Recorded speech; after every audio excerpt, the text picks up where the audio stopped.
দাদা কতক্ষণ আগে ধরেছেন এই মাছগুলো? আধ ঘন্টা খানে আগে।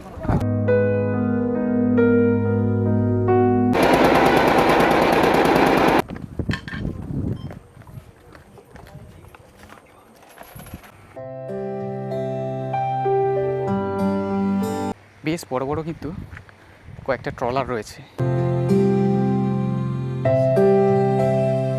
পাখিটাকে এমন স্থিরভাবে বসে রয়েছে ম্যানগ্রোভের জঙ্গলের ঠিক পাশেই। কি সুন্দর দেখুন ম্যানগ্রোভের এই জঙ্গল, জঙ্গলের মধ্য দিয়ে এই রাস্তাটা চলে গিয়েছে। পুরোটাই কিন্তু কাদা, আর তারপরেই এই যে ইটের ব্লক। আর এই হচ্ছে ম্যানগ্রোভের জঙ্গল, কি সুন্দর।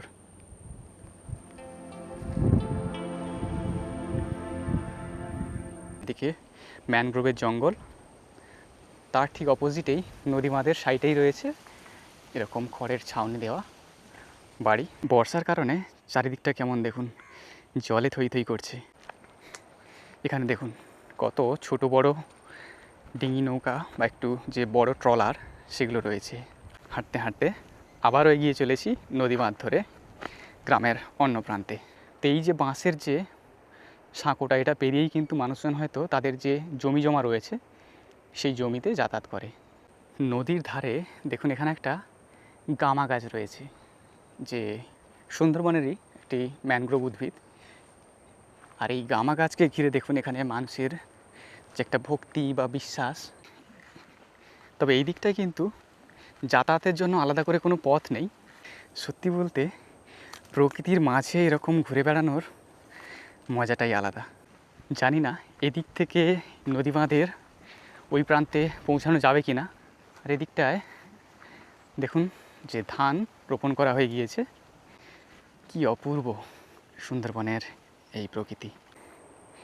আর এই যে জায়গাটা, এটা কিন্তু শ্মশান। সুন্দরবনের এরকম বিভিন্ন দ্বীপ এলাকায় যে সমস্ত জায়গায় আলাদা করে শ্মশান তৈরি করা হয়নি, যে পাকা শ্মশান বা ইলেকট্রিকের চুল্লি, সেই সমস্ত শ্মশান যে সমস্ত জায়গায় নেই, তো সেখানে অনেক দিন আগে থেকেই এই নিয়ম চলে আসছে। নদীর ধারে এরকম জায়গায় হচ্ছে মানুষজন মারা গেলে তাদেরকে এখানে এনে দাহ করা হয়। চারিদিকে এর কি পরিবেশটা দেখুন। তো এই ধরনের ভিডিও যদি আপনারা দেখতে চান তাহলে অবশ্যই আমার চ্যানেলটিকে সাবস্ক্রাইব করে রাখুন। এরকম সুন্দরবনের প্রচুর গ্রাম আমি এক্সপ্লোর করি, আর সেই ভিডিও কিন্তু আপনারা আমার চ্যানেলে দেখতে পাবেন। তো তাড়াতাড়ি দেরি না করে চ্যানেলটিকে সাবস্ক্রাইব করে দিন, আর পাশে থাকা বেল আইকনটি বাজিয়ে দিন নতুন নতুন এরকম গ্রামীণ ভিডিও পেতে।